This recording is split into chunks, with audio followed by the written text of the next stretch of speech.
It's hard to believe RJ Davis's career has come to an end, but it has, and I'll tell you this, he is going to go down as one of the great Tar Heels of all time.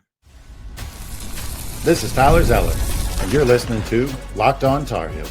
You are Locked On Tar Heels, your daily podcast on the UNC Tar Heels. Part of the Locked On Podcast Network, your team every day. Hey there, what's up? It's Wednesday, August 13th, 2025. I want to welcome you into the Locked On Tar Heels podcast, the only daily North Carolina show out there. I'm your host, Isaac Schade, joining me at the place to get your Tar Heels content every single day. It's all part of the Locked On Podcast Network. I want to thank you for making us your first listener watch to get your Wednesday going the right way. This episode is brought to you by Monarch Money. Take control of your finances with Monarch Money. Use code LOCKEDONCollege at monarchmoney.com for half off your first year. Hey, I want to welcome in all our everydayers. What's up to you guys, our Locked On Tar Heels Discord members? We'd love to see you join that community. The season is about to start literally tomorrow. Women's soccer has their first regular season game. You don't want to miss out. Links in the show notes. Same goes for the Locked On Tar Heels Insiders. You want to go next level with this show? Come on in, baby. That link's in the show notes as well.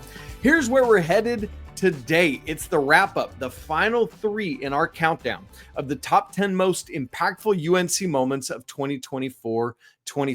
On Monday, we hit numbers 10 through 7. If you want to go back and watch that, you can do it right here on YouTube anyway. I'm pointing right to where I'm linking it. If you're listening to this, you can just go to the previous two episodes in your podcast feed and you'll find it there. So Monday was numbers 10 through 7. We talked lane violation, field hockey's dominant season that fell just short, Ethan Strand running like crazy, and women's basketball's best season of the Courtney Banghart era. Yesterday, numbers 6 through 4, Carolina controversially making the NCAA tournament, baseball nearly making Omaha back-to-back years, and a dominant undefeated national champion season for women's lacrosse.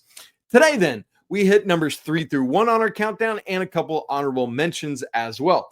I've been saying it every show, but man, it's so cool to get to talk about North Carolina athletics program in totality, which, by the way, we've been calling hashtag Project 28. We want to support all 28 varsity athletic programs at Carolina. But it's so neat to be able to do it because literally on all three of these shows, we're talking about at least one national champion. When we look at the entire athletics program, they came in 4th in the Learfield standings this year, behind only Texas, USC, and Stanford. And the women's athletics programs at Carolina were honored by the Capital One Cup for the best women's athletics program of 24-25. I'm telling you guys, if you're only paying attention to basketball or football, man, go check it all out because it's incredible. Learn some new faces and names in sports. It's so much fun to be a part of, and you can keep track of all of it here on our show because we're always talking about it. Okay, here we go. Number 3. Oh, by the way, let me also say this. I'd love to know your top 10. Do you agree with mine? Do you disagree with mine? What else would you add or take away? All of that. Would love to hear from you. Let me know in the Discord or wherever you can track me down. All right, number 3. Here we go. It is the end of an era. RJ Davis's career comes to an end after 5 years. Obviously, we keep getting the questions. Will we see anything else like this? Because keep in mind, Carolina had 3 straight seasons of a player that played his entire career at Carolina, exercising that COVID year. Leaky Black did it, followed by Armando Bacot, followed by RJ Davis. If you haven't stopped to process that, you need to think through that because that doesn't happen anymore, but that's Carolina. Seth Trimble, it won't be his 5th year, but he's going to have played his whole career at Carolina after this season. For RJ Davis, I mean, this is a young man that's going to see his jersey up in the rafters. I cannot fathom how cool that would be. My single favorite stat for all the accolades, all the things he's done individually and as a team, all the awards, everything. The single coolest thing to me about RJ Davis's career at North Carolina, all 5 seasons of it, is that in those 5 seasons, the North Carolina Tar Heels have played 175 games. He has suited up for and played in Every single one of them. That's a Roy Williams tough little nut right there, if ever I've seen one before. I've got that pinned to my Twitter page because that longevity in somebody that plays his, a point guard that's 6 feet, 6'1", whatever it is, that plays his style, that has played hurt so often. That is North Carolina basketball, man. And I love everything that RJ Davis is and stands for. We are going to sorely miss him. That dude is a Tar Heel, and he's going to go down as a legend in Carolina. Partly so because of all the accolades I'm about to tell you about. Consensus first team All-American in 2024, ACC Player of the Year in 2024, Jerry West Award in 2024. That's given to the nation's best shooting guard. He's the first Tar Heel to win that award, by the way. In that 2023-24 season when he was going off, he set the Smith Center scoring record with 42 points against Miami on February 26th. I had the distinct honor of being in the building. Coach Rob and I were sitting right next to each other, literally right behind Antoine Jamison, 2 rows behind Roy and Wanda Williams. I mean, it was a crazy night, super neat experience, and one that I will absolutely never forget. And so cool to see RJ do that. And Carolina needed all of those 42 points, you might remember, because Miami came storming back that night. Where does he fall, RJ Davis, on the UNC records ranks? Well, it's a great moment to plug the Locked on Tar Heels Insiders. You may or may not know, I keep my own UNC record book. It's got literally, like if you go look at the career scoring list, literally every point, every scored. If you scored a point at North Carolina, you're on that list and you know where you rank. RJ Davis is second, by the way. So if you want to join that, Locked on Tar Heels Insiders, that link's in the show notes. Would love to see you in there. RJ Davis, some career records. Second all-time leading scorer with 2,725 points, behind only Tyler Hansbrough, 2,872. And I guess we should stop and acknowledge the 5 years versus 4 years. But look, strewn throughout record books are guys who played 5 years or 4 or 3 or 2 or 1. And there was a day and age where you couldn't play 4 years. And so those people are crying foul at Tyler Hansbrough, right? So it is what it is. Can we just accept that? Okay, great. For reference, those two guys, RJ and Tyler, are way out above everybody. Armando is third on Carolina's all-time scoring list, 23-47. So comfortably, behind by more than 300 points. RJ, first in three-pointers made in a career at Carolina, 359. He's the only Tar Heel to make more than 300. Marcus Page is second with 299. He is first in career free throw percentage, minimum 100 attempts. Cormac Ryan would finish ahead of him if we took that qualifier off of it and made it like 50 attempts, whatever. RJ, career free throw percentage of 86.1. He's 566 out of 657. And contextually, 86.1, only Tar Heel above 850 with that criteria. Shammond Williams is next at 84.8. RJ, crazy. 11th all-time at Carolina in assists, 12th in steals, and 27th in points per game for a career. It's just absolute insanity. RJ, single season, 4th in points. That came in his ACC Player of the Year season, 23-24, 784. Only 3 Tar Heels have bested 400. That's Lenny Rosenbluth, Tyler Hansbrough, and Anton Jamison. Crazy impressive stuff. RJ fell just 16 points shy of that. And this year, he also was 24th on the single season scoring list. So he's 2 of the top 25 seasons. He is first in single season threes made, 113 last year. Only 2 Tar Heels ever have made 100 or more threes in a season. The other being Justin Jackson in 16-17. He hit 105. RJ also was 16th on that list this year with 85. So he's got 2 of the top 16 entries on Carolina's single season made threes. The other one I'll note is free throws. How about this? RJ has the 3rd, 8th, and 9th best single season free throw percentage in Carolina history. 3 top 9 entries on that list. And all 3 of those were 87% or better. The best of which was he shot 88.1% in 2022-23 which is third best ever at Carolina. Just ridiculous stuff that RJ did. Never shot under 82% from the free throw line for a single season, and he played 5 collegiate seasons. Again, this dude encapsulates everything that it means to be a Tar Heel.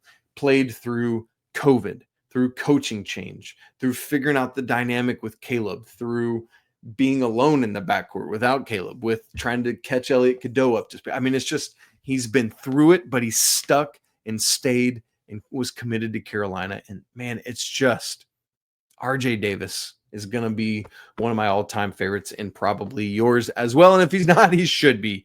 Dadgummit. All right. Well, not only the end of the RJ Davis era, the end of another era. That person, just the most successful coach in the history of collegiate athletics. But his program, it just keeps right on rolling. We'll talk some women's soccer in just a second. Right after I tell you about Monarch Money. Look, most people can't name all their financial accounts or even what they're worth, whether it's 401ks, properties, investments, whatever it is. And when you don't have the full picture like that, you can end up leaving money on the table. And that's the last thing you want to do. And that's why there's something like Monarch Money. It's an all-in-one personal finance tool that brings your entire financial life together in one clean, easy to use interface on your laptop, your phone. It don't matter. It's all right there. Monarch does all the heavy lifting of financial tracking for you. You can link all your accounts in minutes. You can see clear data visuals, get smart categorization of your spending, and finally feel in control of your money without ever touching a spreadsheet. That's crazy. My wife and I, we spend a lot of time making sure that our finances are up to date, are in good shape, and that we agree on them. And Monarch makes it so much simpler for us to review our finances together, where we can see our budgets, our goals, and our spending activity just right there in one place. I'm so thankful to you, Monarch, for keeping my marriage going well. So don't let financial opportunities slip through the cracks. Use code LOCKEDONCollege at monarchmoney.com in your browser for half off your first year. Again, that's 50% off your first year at monarchmoney.com with code LOCKEDONCollege. We move to number 2 on our list, and it's a two-parter because it's two things that go together. That is women's soccer national championship last year and Anson Dorrance's retirement almost a year ago to the day. It would have been Monday, was a year ago. And you might ask, Isaac, why does this one, the soccer national championship, trump lacrosse, despite the soccer team not having as dominant a season? And it's precisely because it's both the national championship and the retirement of the most successful coach in collegiate athletics history. And I don't say that hyperbolically. I say that legitimately. Not just women's college athletics, just college athletics, period. Above Pat Summitt, Gino Auriemma, John Wooden, everybody. Did I say Auriemma? Gino Auriemma. Why? Because Anson Dorrance and his 21 NCAA championships are the most by a head coach in any Division I sport in college athletics history. Bing, bang, there you go. And that's why this one is number 2. Because of the national championship and because Anson Dorrance is an absolute legend. And you need to know about him and honor his retirement. So Anson Dorrance retired August 11th last year. Again, Monday, 2 days ago, was 1 year to the day when that happened. And let me just give you the big picture stuff, and then we'll talk about the retirement and last season. The first women's soccer NCAA tournament was in 1982, 2 years before yours truly was born. Carolina won the first 3 of those right out of the gate. They lost the fourth one in 1985 to George Mason, a blip on the radar. Why? Because Carolina reeled off the next 9 straight national championships from 1986 until 1994. In totality, I don't care how you slice it. This is crazy. They won 16 of the first 19 national championships ever, 17 of the first 22, 18 of the first 25, 20 of the first 28, 21 of the first 31. Again, I don't care how you break that down. It's insanity what Anson Dorrance and the women's soccer team was able to do. In soccer, they call the Final Four the College Cup. So check this out. Carolina made at least the College Cup the first 22 NCAA tournaments. What? So from 1982 to 2003, Carolina made at least the Final Four every one of those 22 years. That is bonkers level insane to be that good, that consistently for that long. In total, Anson Dorrance won 21 NCAA titles, 22 total national championships because Carolina won the AIAW national championship in 1981. In totality, Carolina reached the College Cup 29 times in his tenure. That was 42 seasons worth. How about some percentages on all that? When Anson Dorrance retired last year, Carolina, he'd coached 42 seasons. Carolina won 21 national championships in that time. That's literally a 50% win percentage. Not for winning games, winning national championships. That's unheard of. He made the College Cup, the Final Four, 69% of the seasons in which he coached, and there was an NCAA tournament. What? People dream of having 69% as just their standard win percentage. That's the percentage of the time with which he went to the Final Four. Do you see how insane these numbers are? Anson Dorrance, just crazy, crazy stuff. So then let's look back to last year in the 2024 National Championship. Again, Anson Dorrance, just to put the number on it so you can put this in context, retired on August 11th. That was the day after Carolina's second exhibition and just 4 days prior to their regular season opener. Did you remember it was that close? It's crazy. Clearly, it was a move to where he could then hand off to Damon Nahas as the interim. Like, it makes all the sense in the world. And because of the success of last year, yes, Carolina ran a national search, but yes, Damon Nahas was promoted to be the full-time women's soccer coach on December 16th, just a couple days after some other coaching news in Carolina last year, which we'll talk about with our number one thing. Carolina last year, the ladies went 22-5 overall, 7-3 in ACC play. So it was not as dominant as either field hockey or women's lacrosse. And things seemed like at the end of the regular season, Carolina lost 3 out of 4 heading into the postseason, albeit to teams ranked 7, 17, and first. But still, some questions started to arise for me about just how good is this team going to ultimately be? Well, they quickly erased those questions in the ACC tournament. Game 1, played number 12 in the nation, Virginia Tech, blanked them 2-0. And then semifinal, had another shot at number 1 Duke, who they had just lost to end the regular season. They beat them 2-1. And then they couldn't avenge their loss to Florida State. They lost in the ACC championship to the Noles 2-3. Okay, fine. But then that was when Carolina really found their way going into the NCAA tournament. Of the 6 matches, 5 shutouts. It's crazy.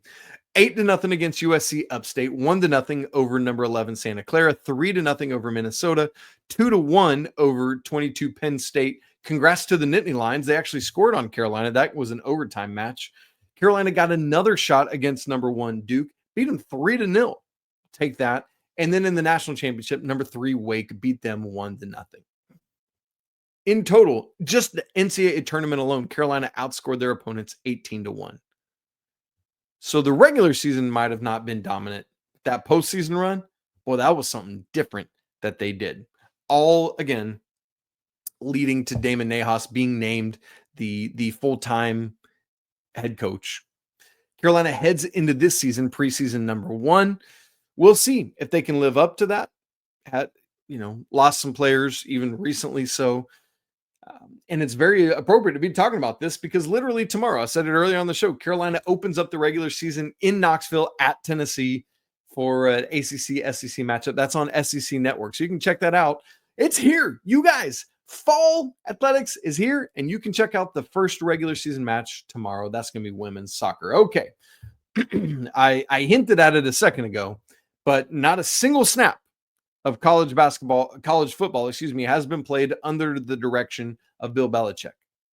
And yet There's simply nothing else that has been more impactful in UNC athletics in the past calendar, in the 24-25 academic year. And so that is going to occupy number one in our rankings. We'll wrap the show and this series with that in just a second.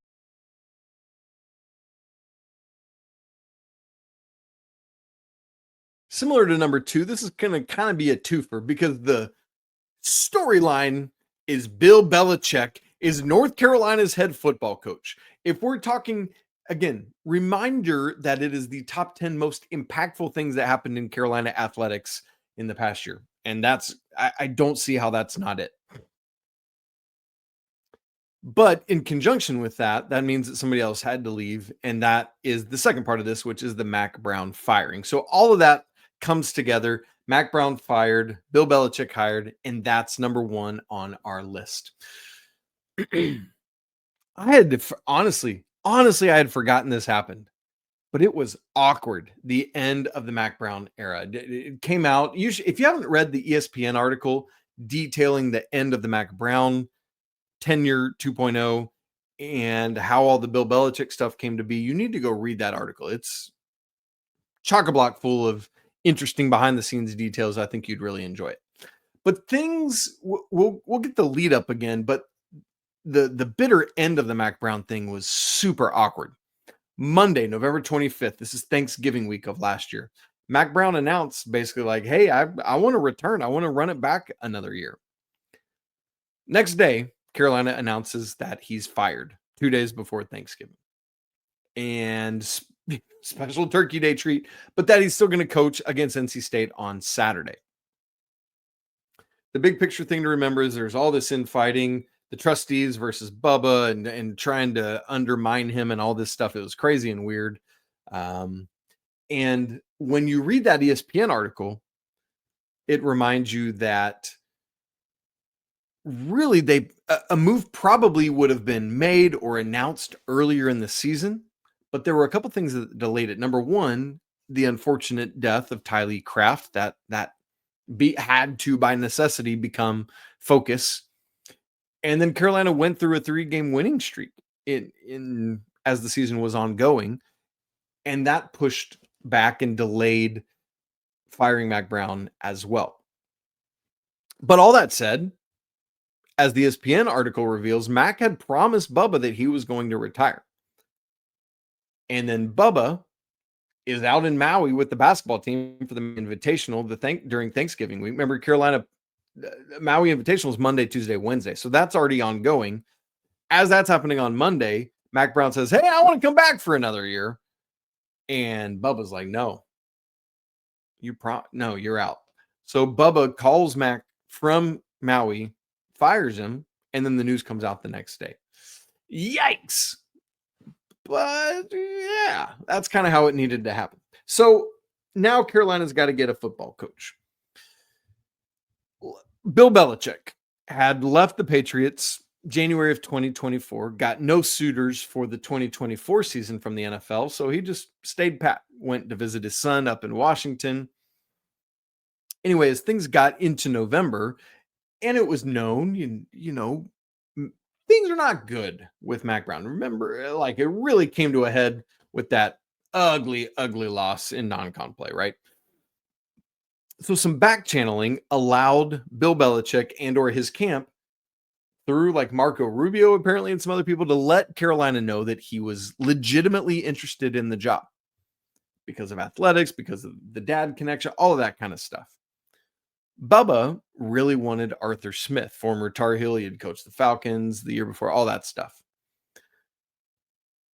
But out of kind of deference to the awkwardness of the situation with Mack Brown, and I think Arthur Smith didn't want things to get awkward with Mack Brown, he ultimately, on Thanksgiving Day, was like, hey, I'm good in the NFL. I'm staying there. So on Saturday, November 30th, 2 days after Thanksgiving, Bubba meets with some UNC leadership, including trustees. Bubba has a list of like 30 names that he wants to look at. All the names you heard, right? Like, yes, all those guys were on it. But some of the board of trustees are demanding Bill Belichick because prominence and, you know, could he be our Deion Sanders, basically, right? And it was what they were looking at. So what that leads to is basically two different coaching searches, because Bubba's leading it like you're supposed to, and these rogue trustees are off doing their own thing, and that's not good. So because of that, Bubba's not free to do his job. And all of the candidates he's got on his list are like, no, because the board of trustees, well, look at what they're doing. I don't want any part of that, right? Understandably, I wouldn't want any part of that either. So they all basically said no, they want nothing to do with it. And then eventually, some UNC officials go up to meet with Bill Belichick in New York on December 5th, including these trustees, and give him this offer sheet that was basically unauthorized that Carolina can't meet. And so Chancellor Roberts has to go in and do some things to try to make that work. Bubba eventually does once it's clear that this is what's going to happen. And so all of this is why there's all these rumors that you and I heard for so long, because there's all of this mess going on behind the scenes that has now led to the board of trustees being stripped of a lot of their power as things are going on. And then the moment I remember, I probably should have led with this because this was so vivid to me, is it's finally the night of Wednesday, December 11th. My grandpa's birthday. My grandpa died about 5 years ago, but it's a critical day for me. But it sticks out in my mind, and not specifically because of that, but because of this. There had been all of these rumors, all of this talk for so long, and when is the news going to finally come out? Well, here's what you need to know if you've not heard me talk about this. Literally the next morning, Thursday, December 12th, my wife and I were surprising our two kids with a trip to Disney World. And of course, this is how it always happens with work like mine. I'm trying to get packed. I'm trying to finish up some other things, but get some podcasts recorded ahead so that you all can have podcasts to watch or listen to while I'm gone. And that day is when Carolina and Bill Belichick officially finally announce it. And it sends my whole world and my whole prep into a frenzy, a scurry. So anyway, we get it put together and it works, but that will forever be the story of the night that Carolina announced Bill Belichick before I'm supposed to surprise my kids with their first ever trip to Disney World.